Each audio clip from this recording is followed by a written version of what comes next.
agradecer a las autoridades que han organizado esta primera Conferencia Nacional de Geografía y disculparme también con ella, no he podido estar en la primera sesión, en otras cuestiones de trabajo me impidió haber estado en el día de ayer y en la tarde de hoy me han invitado a compartir con ustedes esta charla relacionada con el antropoceno y la geografía del antropoceno y la gestión del riesgo de desastre.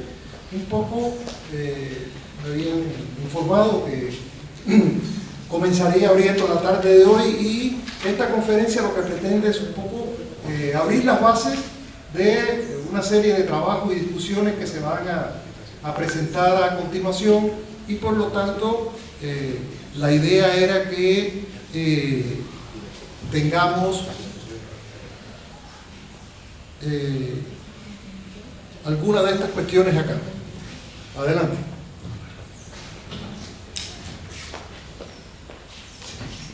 Bueno,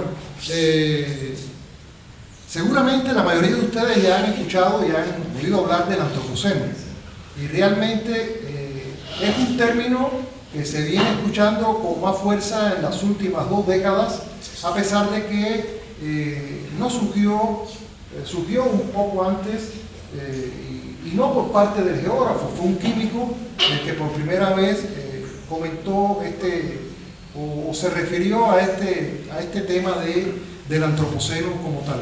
¿Y a qué se llama antropoceno? Dicho en palabras muy simples, se llama a un periodo de la existencia de la Tierra donde el hombre comienza a jugar un papel fundamental en la transformación del medio ambiente en su interacción naturaleza-sociedad. Es cuando por primera vez el hombre reconoce el impacto que ha tenido su actividad y la huella que ha ido dejando en los diferentes ecosistemas. A eso le llamamos antropoceno y desde su surgimiento pues hubo un grupo, se ve mucho más mal acá, hubo un grupo de científicos que lo propusieron como una especie de época geológica, es decir, la época geológica que estamos viviendo ahora. Esto desde que se planteó hace unos 15 años, pues tuvo detractores y tuvo personas a favor. Los detractores, más que todo en función de que las épocas geológicas, como ustedes conocen, pues tienen una dimensión de tiempo pues bien considerable y por otra parte hay huellas muy claras de esas épocas en diferentes sectores y diferentes latitudes del planeta.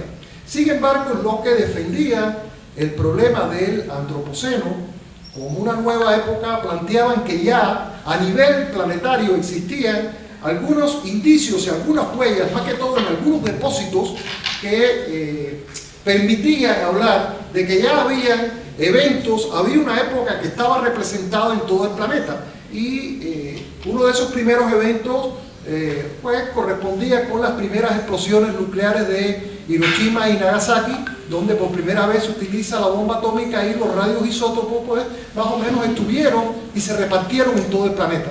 Sabemos que hay una circulación planetaria de vientos, etcétera, y estos isótopos, pues bueno, por primera vez a nivel planetario había un registro de algo que ya no era natural, era antrópico.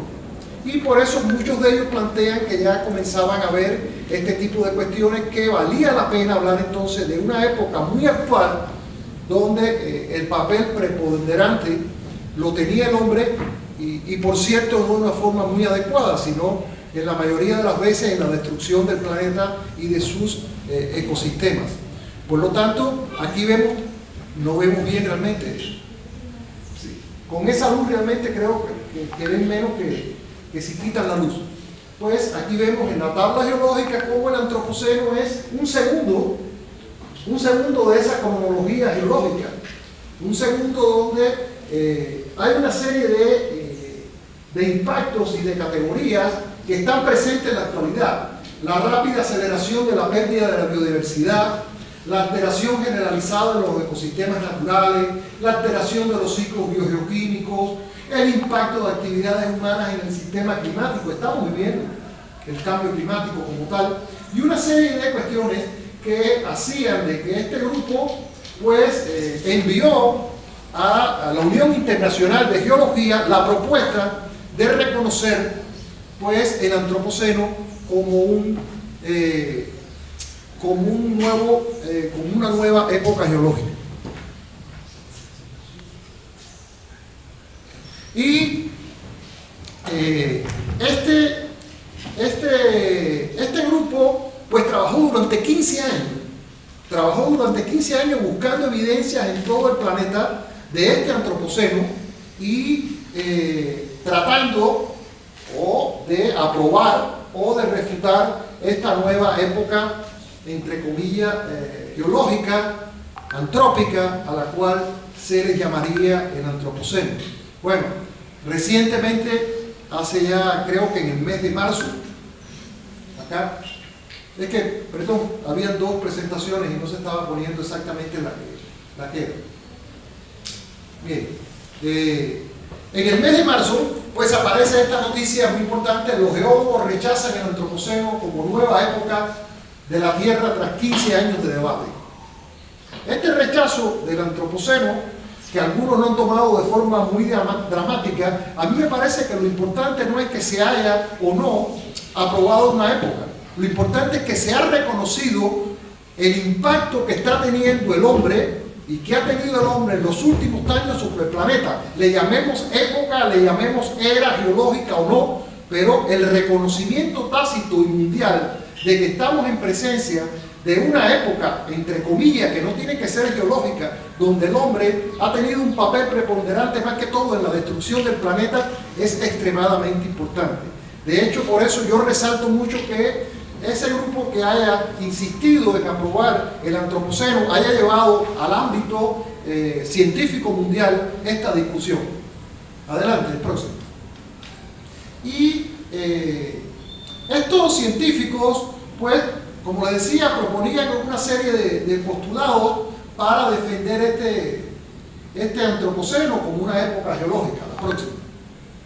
Acá teníamos la misma tabla, la próxima, que ya hemos visto esto, y también había debates en cuanto a la posible fecha de inicio de esa época. Toda época geológica, ustedes saben, cuando vieron geología, tenemos Jurásico, Cretácico, etcétera, etcétera. Hay un momento de inicio y un momento de fin. Pues si esta época de Antropoceno es una época de la presencia del hombre, no tiene una época de fin, porque todavía esa época está en desarrollo, pero sí tenía que tener un inicio. Y sobre ese inicio se discutió bastante con diferentes momentos de la historia del hombre como tal. Unos planteaban que el Antropoceno debió comenzar hace 800 años antes de Cristo, cuando el hombre comenzó a hacer agricultura, cuando el hombre comenzó a transformar la tierra, a talar un poco, a sembrar nuevas especies, etcétera, etcétera. Ese era uno de los momentos que planteaban que a partir de ese momento el hombre genera una serie de cambios significativos en el ambiente. Otros planteaban que no, que todavía ese hombre tenía un poder de transformación de la naturaleza, muy poco todavía, las herramientas que utilizaba, la extensión que modificaba, y que no valía la pena tomar esa fecha como el inicio del Antropoceno. Otros planteaban la revolución industrial. Ya esto es algo más fuerte. Ustedes saben que en Inglaterra, destaca Inglaterra como la revolución industrial, y el hombre a partir de la revolución industrial comienza a necesitar una explotación mayor de los recursos naturales, del carbón, del hierro, de cuestiones que antes no se explotaban. Pues a partir del desarrollo de la industria pues va a haber toda esta cuestión. Muchos hablaban de esta revolución industrial, pero algunos también decían, está claro, esto ha tenido un impacto importante, pero el impacto fundamentalmente fue en Europa. La revolución industrial, ese impacto y ese desarrollo fundamentalmente fueron en los países más desarrollados de Europa en aquel momento, Inglaterra, Francia, etc. Por lo tanto, otros ya venían un poquito más acá y hablaban de esto, hablaban de la era nuclear. El momento en que se producen estas explosiones de Hiroshima y Nagasaki, donde verdaderamente el hombre comienza a dominar, entre comillas, la energía nuclear, y se producen estos impactos que ya tienen una connotación a nivel global. Y por último, hay otros que defendían la fecha de la llamada gran aceleración. ¿Y qué es la gran aceleración? La gran aceleración es un momento en el desarrollo de la historia reciente del siglo pasado donde se incrementa el uso de los recursos naturales. Y esa gran aceleración está alrededor de los años 50. 1950 se pone como fecha de esta gran aceleración. La próxima. Como ven acá, todos estos gráficos, lástima que no se vean también, pues arriba tenemos tendencia desde el 1750 hasta el 2010 de actividades de producción y servicios. Y si se dan cuenta, esa rayita que está acá marca 1950 para todos los gráficos. Y fíjense que en la mayoría de los gráficos es a partir del 1950 donde todas esas actividades se aceleran considerablemente. Aquí tenemos, por ejemplo, construcción de grandes presas, uso del agua, producción de papel, desarrollo de la población urbana, uso primario de energía, y como ven prácticamente la pendiente se incrementa de uso a partir de los años 50. Y acá abajo, tendencias en los indicadores que ya tienen que ver con la estructura y el funcionamiento interno de la Tierra.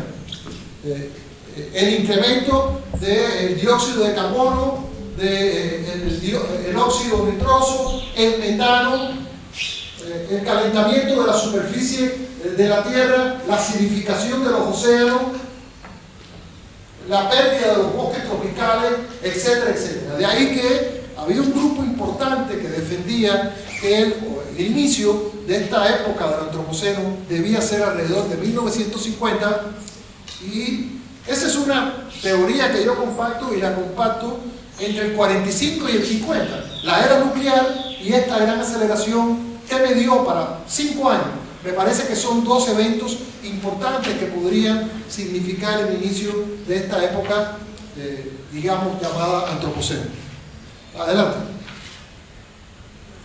Por lo tanto, si bien no ha sido aprobado por la Unión Internacional de Geología, porque planteaban eso, de que yo también me parece que no tiene la connotación para ser una era geológica, porque las eras geológicas tienen otra connotación. Sí, este concepto de antropoceno pues es un concepto cultural, es un concepto que atañe a toda la sociedad, porque si bien no tenemos tal vez por qué agregarlo a la escala del tiempo, sí lo debemos agregar a la escala de cada una de las ciencias y en cada una de las especialidades, reconociendo que es un momento a partir del cual el impacto antrópico se agudiza hasta nuestros días. Y me parece que esa es, digamos, lo más importante. Reconocer, como dice acá esta historiadora de la Universidad de Notre Dame, en nuestro planeta ahora nos encontramos en una etapa fundamentalmente impredecible que no hemos experimentado durante los últimos 12.000 años. Estamos enfrentados a un cambio climático, a una crisis climática, pero también a una crisis energética, también una crisis alimentaria, etcétera, etcétera, y hacia dónde vamos no está muy claro. Próximo. Adelante. Pues hay otros especialistas también que nos dicen que todo este debate del antropoceno, más que todo, nos ha dejado muy claro que el planeta en que estamos viviendo es diferente de lo que solía ser, y que el gran punto de inflexión fue a mediados del siglo XIX. Esas son cuestiones importantes que han salido de acá, y por lo tanto necesitamos pensar sobre esto, sobre el antropoceno, como más que un proceso amplio, sino como un proceso distinto de ruptura en el tiempo. Ha sido un proceso en el cual evidentemente se han cambiado toda una serie de ritmos de apropiaciones del ser humano, de los recursos y de su transformación. Próxima. Otro plantea que todos sabemos que el planeta ha entrado en un periodo en que los humanos actúan como una fuerza clave y han dejado evidencias estratigráficas indiscutibles. Hay toda una serie de rellenos sanitarios en el mundo ya que constituyen estratos geológicos bien reconocibles de nuestra sociedad, que tal vez aquí a 10.000, 20.000 años, cuando los arqueólogos de ese momento excaven, van a encontrar entonces nuestros iPhones y dirán, qué cosa tan atrasada esto es lo que utilizaban ellos. ¿Venga? Por lo tanto, efectivamente, el hombre ya tiene una capacidad transformadora de alcance mundial que está dejando su estrato de deforestación de deforestación en la Amazonía, está dando trato de suelos contaminados, está dejando sus islas de plástico en los océanos. Todo eso es antropoceno. Próximo. Y cuando me refería a la geografía del antropoceno, porque si vivimos en el antropoceno, pues tenemos que tener geografía del antropoceno. Y a qué humildemente yo les podía llamar a las geografías del antropoceno, pues bueno, son aquellas diversas formas en que nosotros los humanos nos hemos apropiado del territorio y lo hemos cambiado y lo hemos transformado de acuerdo a diferentes actividades, de acuerdo a diferentes sociedades y de acuerdo a diferentes niveles de desarrollo de esta sociedad. Adelante. Y aquí un poco tenemos el antropoceno, y yo he destacado algunas geografías del antropoceno que me parecen interesantes, más que todo estas geografías del antropoceno muy relacionadas con la transformación del medio natural, no de la parte social. La geografía del cambio climático. El cambio climático no se da por igual en todo el planeta. En cada lugar del planeta hay sus evidencias del cambio climático, hay su geografía del cambio climático que tenemos que estudiar.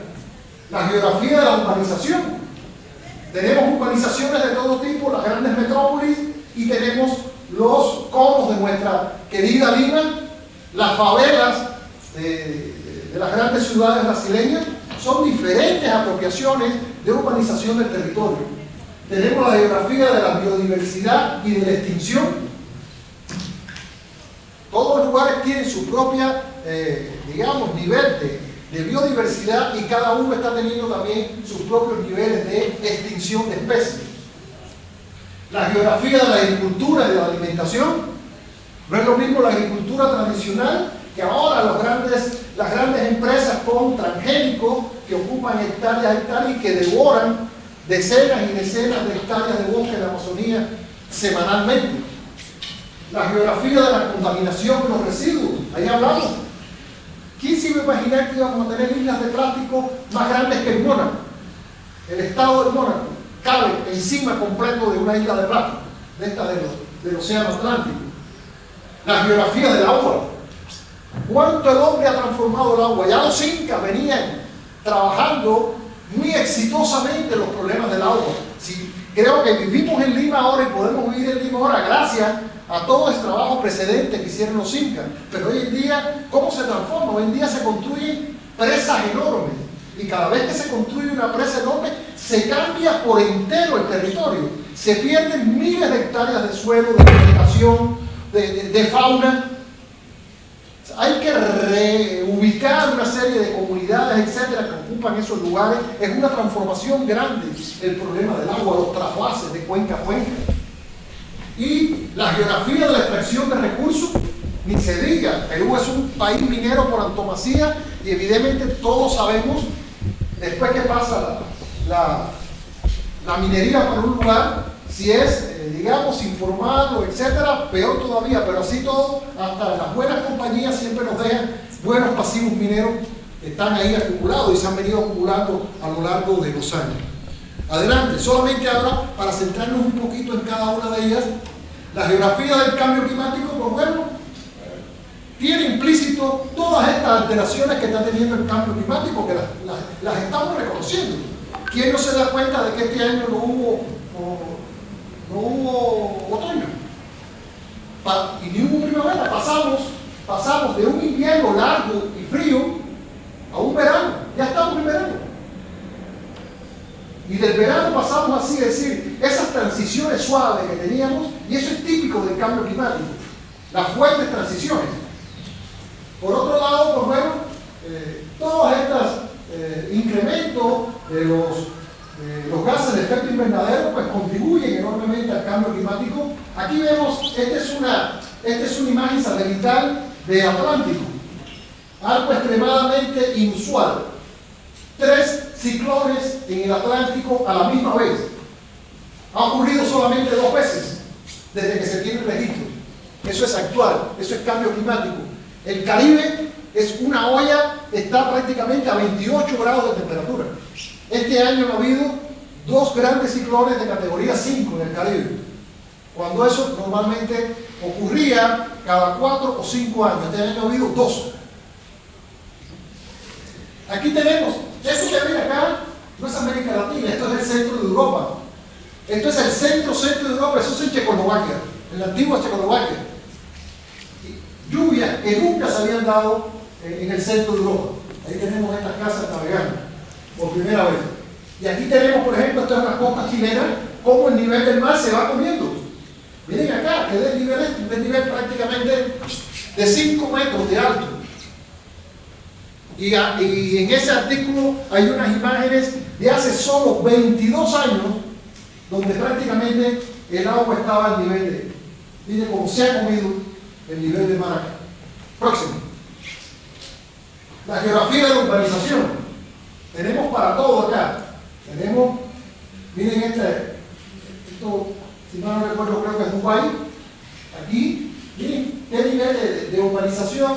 Miren acá, toda esa urbanización como está al lado de esos escarpes ahí. En cualquier momento se van. Miren acá.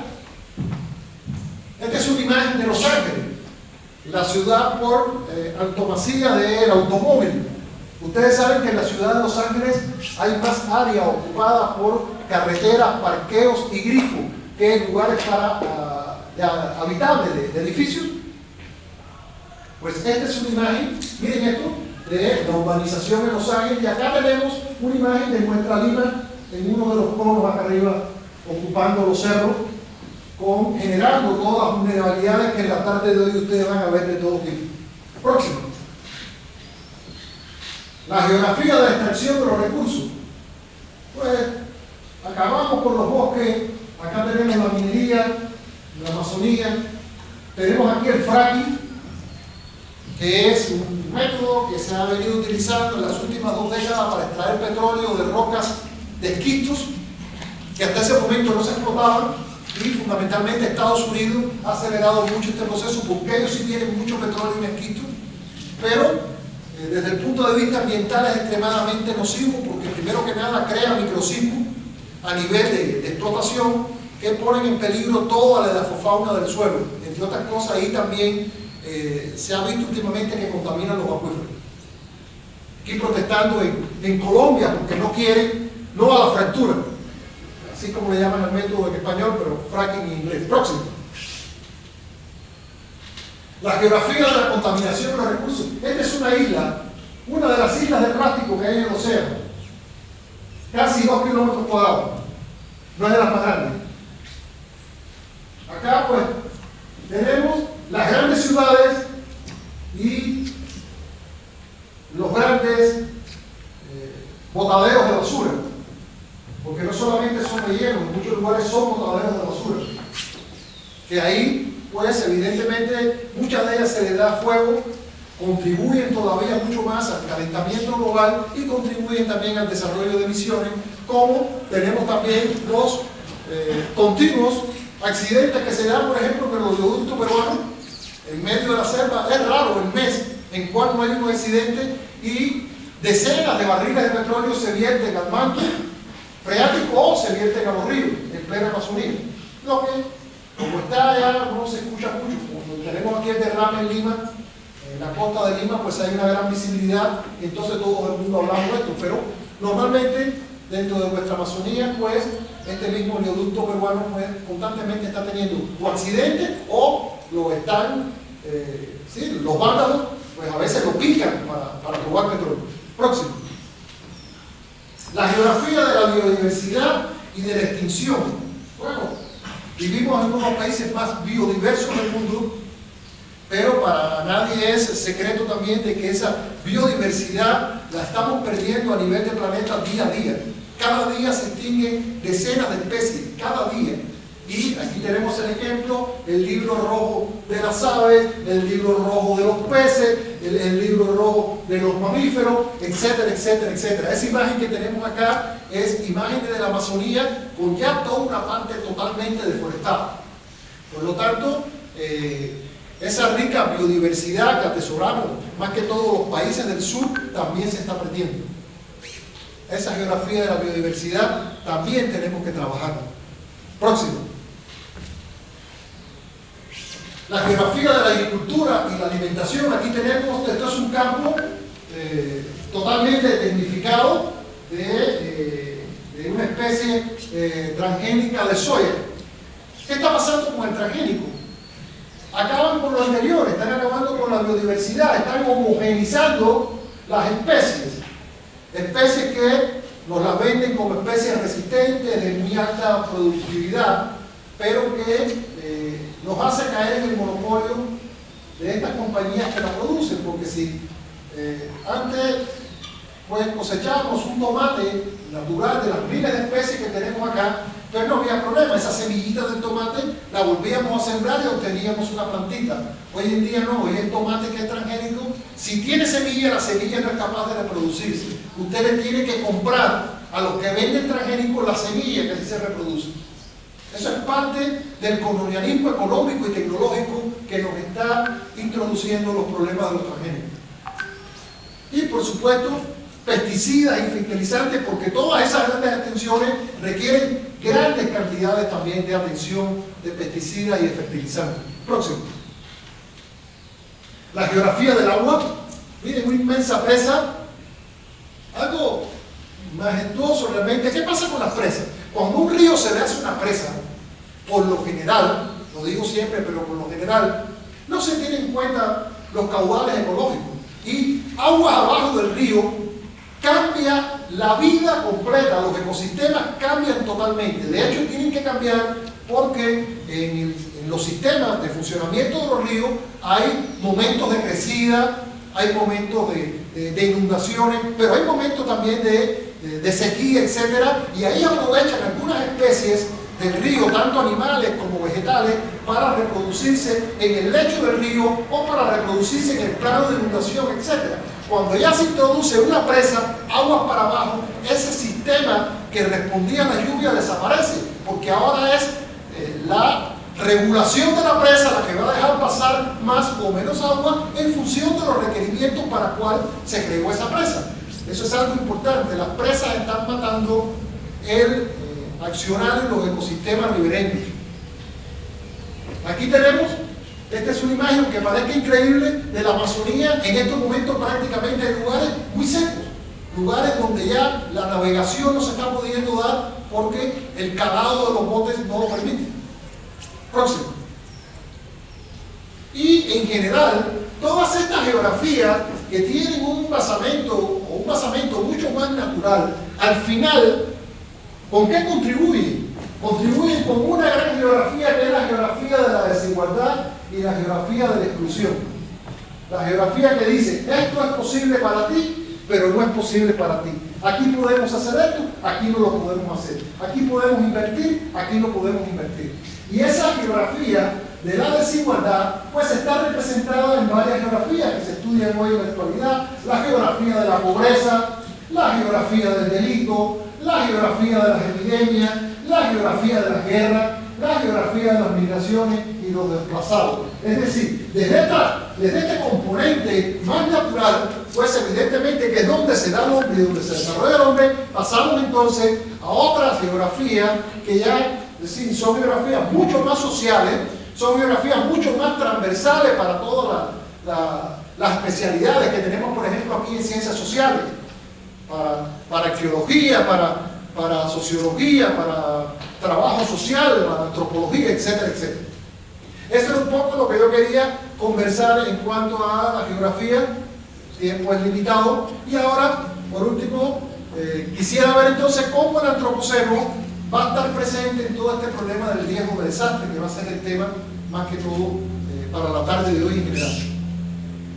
Bueno, el antropoceno y los riesgos de desastre, pues evidentemente la actividad del hombre desde que empezó, pero más que todo desde mediados del siglo pasado, pues ha aumentado la frecuencia y ha aumentado las consecuencias de la mayoría de los desastres provocados por fenómenos naturales y la irresponsabilidad del hombre. Por lo tanto, hace que la gestión de riesgo de desastre cada vez se haga más compleja. Y no solamente que sea más compleja, sino que cada vez sea más urgente tomar medidas efectivas de gestión de riesgo de desastre, porque cada día en el mundo mueren miles de personas por problemas de riesgo de desastre. A veces pensamos solamente que aquello de desastre, riesgo de desastre es violento. No, no. La sequía causa un desastre enorme y causa muerte y causa migraciones y causa muchísimos problemas. Próximo. Las nuevas amenazas naturales o los peligros naturales y los desastres, pues evidentemente se están intensificando. Si vemos los registros de desastres a nivel mundial, en los últimos 40 años aumentan de todo tipo. A pesar de que, bueno, ya han habido toma de conciencia, Kioto, etcétera, etcétera, de la necesidad que hay de trabajar en esta dirección, pero la acción se ha quedado por debajo de, digamos, el plano natural y social. Las emisiones de gases de efecto invernadero siguen sin controlarse, siguen creciendo, y esto provoca que hayan eventos cada vez más intensos y más frecuentes. Próximo. La vulnerabilidad aumentada. La vulnerabilidad, que es la presencia del hombre en lugares de escenarios de peligros naturales, pues cada vez aumenta más. Vemos nuestros conos, están llenos de personas. Están llenos de personas, primero que nada, que están situadas en estas laderas, que son laderas inestables, además con unas construcciones en un estado muy precario, que todos sabemos que si ocurre un sismo de 7, 8 grados, ahí la cantidad de muertes va a ser enorme. Y me preguntas, cuando haces estudios, hemos trabajado y hacemos estudios, a ver si hay percepción de riesgo.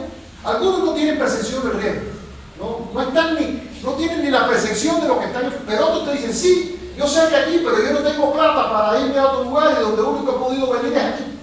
Y concretamente sabes que tienen percepción de riesgo, pero la posibilidad económica no le da para más.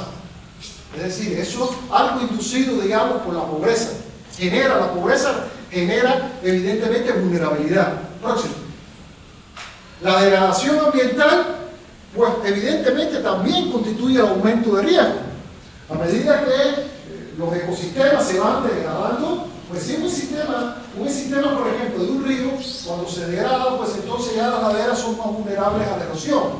Y ya, por ejemplo, hay los procesos de sedimentación y deposición, que en su momento hubo un equilibrio entre ellos, pues comienza a haber mayor deposición. Esa mayor deposición hace que entonces los planos de inundación cada vez sean mayor, y lugares que antes no se inundaban, ahora se van a inundar.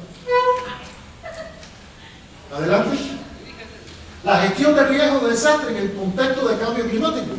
Evidentemente no es lo mismo los riesgos de desastre, que si vamos a los eventos naturales lo podemos comprobar a principios del siglo pasado, que lo que están ocurriendo ahora, por magnitud y por frecuencia. Cada vez son más frecuentes y las magnitudes son mucho mayores. Por lo tanto, eso implica que haya que reforzar primero el estudio. Para poder hablar de riesgos de desastre, lo primero que tenemos que dominar son los peligros. ¿Cuáles son las áreas en las cuales puede existir un peligro potencial de cualquier tipo, de inundación, de sequía, de nevada, de deslizamiento, etcétera, etcétera? Y una vez que tengamos bien claro, pues entonces nos vamos a la vulnerabilidad. ¿Quién vive ahí? ¿Hay alguien viviendo ahí? Porque los peligros naturales se convierten en desastres cuando, evidentemente, o ocasionadores de desastre, cuando el hombre viene y ocupa ese lugar. Un lugar vulnerable, el hombre viene de forma ahí, genera la vulnerabilidad, porque como hemos visto, muchas veces la vulnerabilidad es un proceso social. La vulnerabilidad la construye el hombre con situarse en lugares de escenarios de peligro. Próximo. La importancia de generar infraestructura resiliente es importante. Todavía, y recuerdo hace 2 años, estábamos cerca acá de Lima, en la parte ahí de Santularia, cercano aquí a Santularia, y vimos que habían acabado de construir una escuelita en el centro de una quebrada. Eso es increíble, una escuela pública. No aprovechamos aquí, que aquí nos servía. Señores, así. Algo, no lo habían inaugurado todavía. Eso es Santularia a mano derecha ahí recuerdo cómo se llama el parecido. Es increíble. Una escuela pública construida en una quebrada. No, pero si aquí le pregunté, ¿cuántos años usted vive? Hace 20 años que aquí no pasa nada. ¿Y qué cosa es 20 años para la recurrencia de un peligro natural? Nada. Eso es ayer. En cualquier momento le pueden bajar por ahí 5 metros cúbicos por segundo para que no se acabe y desbaratar la escuela y llevarle a los niños y llevarle a todo el mundo. Pues eso es, hay que construir de forma resiliente. Hay que atender, si bien la ley peruana prohíbe construir en lugares, porque está establecido que no se debe construir en lugares, digamos, que no se pueda mitigar el peligro, pues se sigue haciendo. Próximo. La participación comunitaria y equidad en la gestión del riesgo. No se puede hacer ningún plan de riesgo de desastre de espalda a la comunidad. La comunidad tiene que ser un factor importante y central de cualquier plan de riesgo de desastre. Tiene que ser participativo, la comunidad tiene que sentirse parte de ese plan, que será escuchado desde el primer momento, que han sido parte de la generación del plan, no que debamos a imponer este plan. Ese plan tiene que haber salido de ellos. Y ahí utilizamos técnicas como mapas parlantes, una serie de cuestiones donde, primero aprovechamos toda la expertise y todo el conocimiento ancestral, tradicional que han tenido esas personas en cuanto al fenómeno que estamos viendo. Y después, desde la técnica, pues tratamos de lograr una solución de compromiso. Próximo. Los enfoques basados en la naturaleza para la gestión de riesgo. Hemos visto que no siempre las estructuras duras, como le llamamos, resuelven el problema. En los ríos muchas veces decimos, no, aquí lo que nos hace falta es que nos hagas acá un gran muro para que el río no se nos meta más acá. Le hacemos el muro a esta comunidad y comenzamos a inundar aquella comunidad maltecha y nunca se inundaba. Lo que hicimos fue trasladar el problema de esta ladera a esta ladera de acá. Ese tipo de solución dura, como le llamamos, muchas veces no resuelve. ¿Qué es lo que hay que hacer? Hay que reforestar las laderas que las veces perdieron. Y esa ladera era la que siempre disipaba las avenidas. Hoy en día hemos dejado las laderas lisas, pues evidentemente el agua fluye y penetra. Hemos acabado con los manglares, que era la primera línea de costa frente al incremento del oleaje, etc. Próximo. Y por supuesto, también hay que tener mucho mayor monitoreo de todos estos problemas y tratar de establecer sistemas de alerta temprana. Los sistemas de alerta temprana pueden salvar muchas vidas y muchos recursos, bien trabajados. Digamos, el ANA y el CENAMI pues han implementado una serie de sistemas de alerta temprana en algunas cuencas de acá, que hemos visitado, etcétera, pero todavía dista mucho de lo que necesitamos en el país. Y que además de esto, pues también la comunidad es un agente muy importante en los sistemas de alerta temprana, en los medios de comunicación, en cómo nos transmitimos los mensajes, en cómo nos movilizamos, dónde sabemos dónde están las áreas seguras. Muchas veces nos parece que los simulacros son cosas para pasar el tiempo. Los simulacros pueden salvar muchas vidas si se hacen de una forma correcta. Próximo. Y por supuesto las políticas internacionales y la colaboración global, todas estas cosas donde intercambiemos, donde se generen planes. Muchos de los riesgos de desastre hoy en día se dan incluso ante zonas fronterizas, y ahí tiene que haber cooperación entre los estados. ¿Qué cosa es la Amazonía? La Amazonía es un río de América del Sur, y todos de una forma u otra contribuimos con los asolves de acá, con los problemas de erosión, con los problemas de contaminación, etcétera, etcétera. Por lo tanto, este problema, que es un problema global, natural, hay que enfrentarlo también de una forma internacional y global. También tenemos que globalizarnos para la hora de atender, digamos, la gestión del riesgo de desastre. Próximo. Y por supuesto, ya para terminar, pues está claro que el antropoceno, eso que hemos hecho todos nosotros, que todos tenemos nuestro poquito de culpa en este antropoceno que estamos viviendo, pues exige que haya una revisión y una expansión de las estrategias de la gestión de riesgo de desastre, ya que no son solamente naturales o causados por eventos naturales, sino evidentemente hay una contribución importante de las acciones humanas.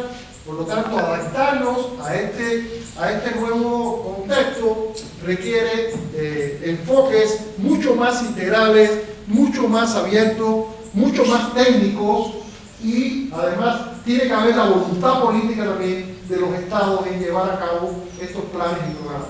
Yo creo que con esto termino con lo que tenía para la tarde de hoy.